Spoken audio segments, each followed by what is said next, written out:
You say you want success, but you are not willing to do what success actually demands. You claim you want to build something extraordinary, but when the brutal requirements reveal themselves, you retreat. You negotiate. You bargain.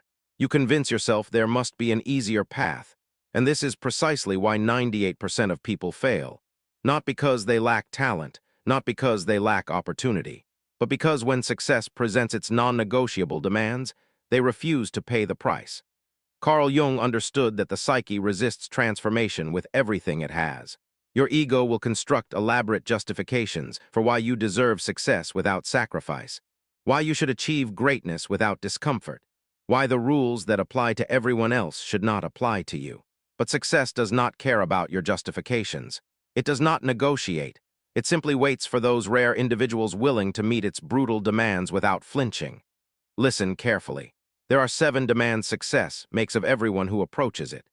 7 requirements that separate the 2% who achieve from the 98% who fantasize. And every single one of these demands will feel unreasonable. Every single one will trigger your resistance. Every single one will tempt you to quit, to compromise, to find an easier way. But there is no easier way. There is only the way, and the sooner you accept this, the sooner you can begin. The first brutal demand of success is total ownership of your results. Not partial ownership, not conditional ownership, total ownership. This means you stop blaming your circumstances, your upbringing, your lack of resources, your bad timing, your unfair treatment. Success demands that you look at your life exactly as it is right now and say, I created this. Consciously or unconsciously, through my choices or my avoidance of choices, I created this. And if I created this, I can create something different. But most people cannot do this. They cannot stomach the psychological weight of admitting that their current condition is largely their own doing. So they blame, they point fingers. They construct elaborate narratives about why their failure is everyone else's fault. And in doing so, they guarantee their own powerlessness. Jung called this projection.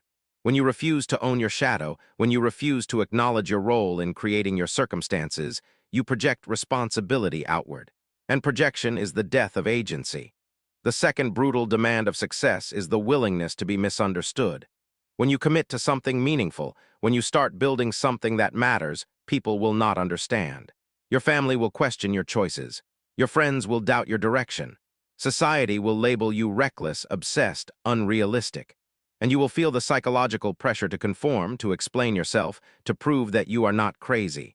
But success demands that you resist this pressure, that you become comfortable being misunderstood, that you stop seeking validation from people who are not on the same path.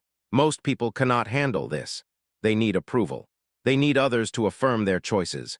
They need the comfort of knowing they are doing what is expected, what is acceptable, what makes sense to the crowd.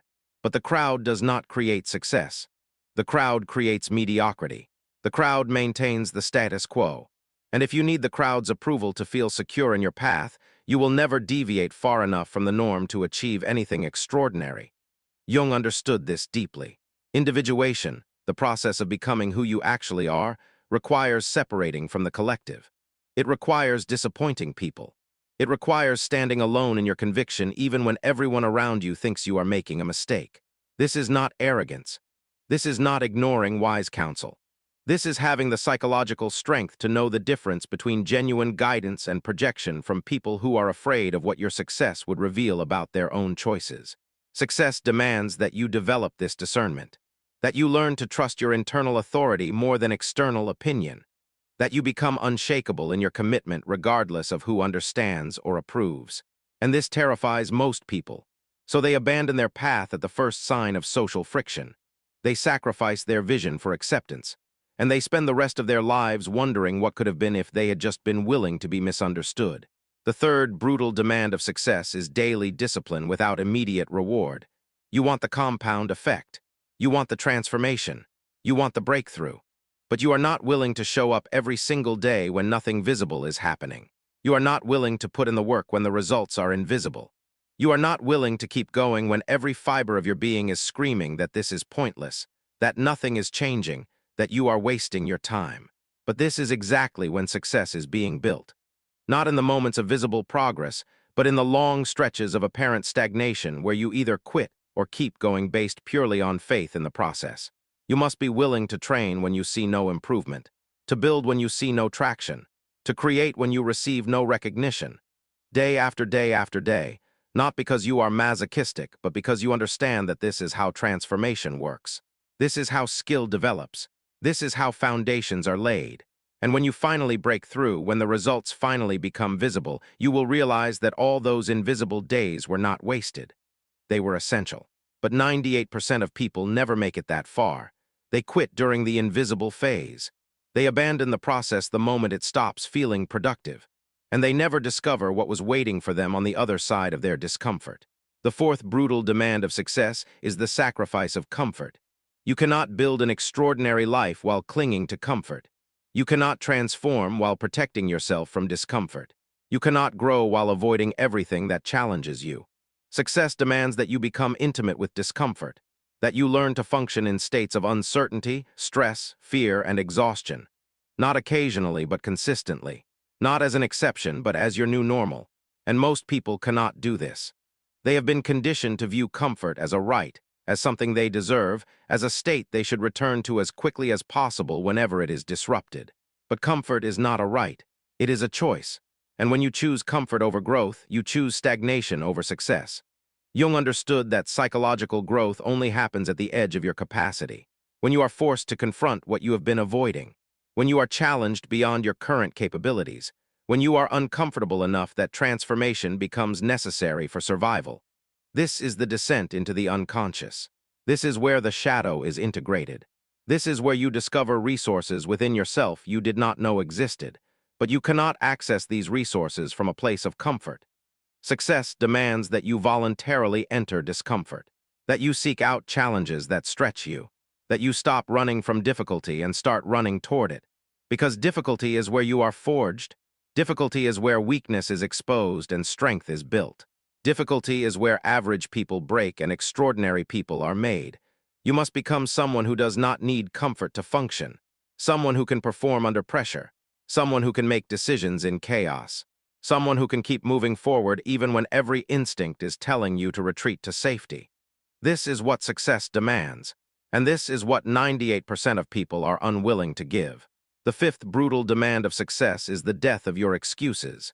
Every excuse you make is a piece of your power you are giving away. Every justification for why you cannot, why you should not, why it is not the right time, is a vote against your own potential. Success demands that you kill every excuse, that you stop negotiating with yourself, that you stop creating elaborate reasons for why your situation is different, why the normal rules do not apply, why you deserve special consideration. Because you do not, nobody does. Success does not care about your story. It does not care about your trauma, your disadvantages, your hardships. It only cares about what you do despite them. This is harsh. This feels unfair. But it is reality. And the people who succeed are the ones who accept this reality instead of fighting it. They acknowledge their disadvantages, their pain, their challenges, and then they move forward anyway. They do not use their past as an excuse for their present. They use their past as fuel for their future. Jung taught that the shadow contains not just your disowned weaknesses, but also your disowned strengths. When you stop making excuses, when you stop hiding behind your circumstances, you are forced to access capabilities you have been avoiding. You are forced to become resourceful, resilient, capable. Most people prefer their excuses to their potential, because excuses protect the ego. Excuses explain away failure without requiring change. Excuses allow you to remain comfortable in your limitations. But success demands that you surrender this comfort, that you look at every excuse you have been carrying and ask, is this true, or is this just protecting me from having to try? And when you start being honest, when you start killing your excuses one by one, you discover that most of them were lies. Most of them were just fear dressed up as logic. And once you see this, once you stop believing your own rationalizations, you become unstoppable. The sixth brutal demand of success is isolation during the building phase. When you are creating something meaningful, when you are focused on transformation, you cannot maintain the same social life you had before. You cannot spend hours scrolling, gossiping, partying, doing all the things that keep you connected to people who are not building anything. Success demands that you withdraw, that you enter a period of focused isolation where your primary relationship is with your work, your vision, your development. And this is lonely. This is alienating. This triggers every fear you have about being left behind, being forgotten, missing out. Most people cannot do this. They feel guilty for withdrawing. They feel obligated to maintain relationships that drain them. They feel afraid of what people will think if they disappear for months or years to focus on their goals. So they stay accessible, they stay connected, they stay distracted, and they never build anything significant because they never gave themselves the space to do so. Success demands that you prioritize building over belonging, that you accept temporary isolation as the price of permanent transformation, that you trust that the right people will still be there when you emerge, and the wrong people falling away was necessary. This is the sixth demand, and 98% of people choose belonging over building every single time. The seventh and final brutal demand of success is the willingness to fail publicly and continue anyway. You will fail. You will make mistakes. You will launch things that do not work. You will try approaches that fall flat. You will put yourself out there and be rejected, criticized, ignored. And all of this will happen in front of people. Your failure will be visible, and you will feel the shame, the embarrassment, the urge to hide and never try again. But success demands that you fail forward, that you treat failure not as a reason to quit, but as feedback to adjust, that you become someone who is more committed to progress than to protecting your image. Jung understood that the ego is fragile. It constructs an image of competence, of capability, of being in control. And when that image is shattered through public failure, the ego experiences it as a death.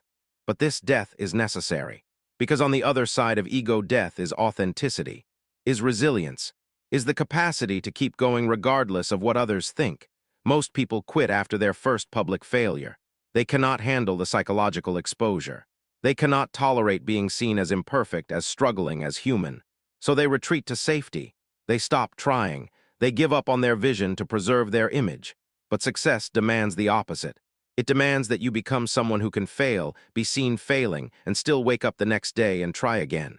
Someone who values growth over approval. Someone who measures progress by effort, not outcome. Someone who understands that every successful person you admire has failed more times than you have even tried. This is the final demand, and it is the one that stops most people permanently, because they would rather protect their ego than build their life. These are the 7 brutal demands of success: total ownership, willingness to be misunderstood, daily discipline without immediate reward, sacrifice of comfort, death of excuses, isolation during building, public failure and continuation. Every single one feels unreasonable. Every single one triggers resistance. Every single one separates those who achieve from those who only aspire. And here is what you need to understand. You do not have to meet all 7 demands perfectly. You will struggle. You will slip. You will have moments where you negotiate, where you compromise, where you temporarily retreat. But the question is not whether you struggle. The question is whether you return, whether you keep choosing the demands over the excuses, whether you stay on the path even when it hurts. 98% of people fail because when success reveals its price, they decide it costs too much. They want the result without the requirement. They want the transformation without the pain. They want to arrive without the journey. But you cannot cheat the process. You cannot negotiate with reality. You can only decide whether you are willing to pay what success demands. And if you commit to meeting these demands daily regardless of how you feel, regardless of who understands, regardless of how long it takes, you will join the 2%. Not because you are special, but because you are willing to do what 98% of people refuse to do. That is the difference. That is everything. Now decide. Will you meet the demands, or will you join the 98% making excuses for why you could not?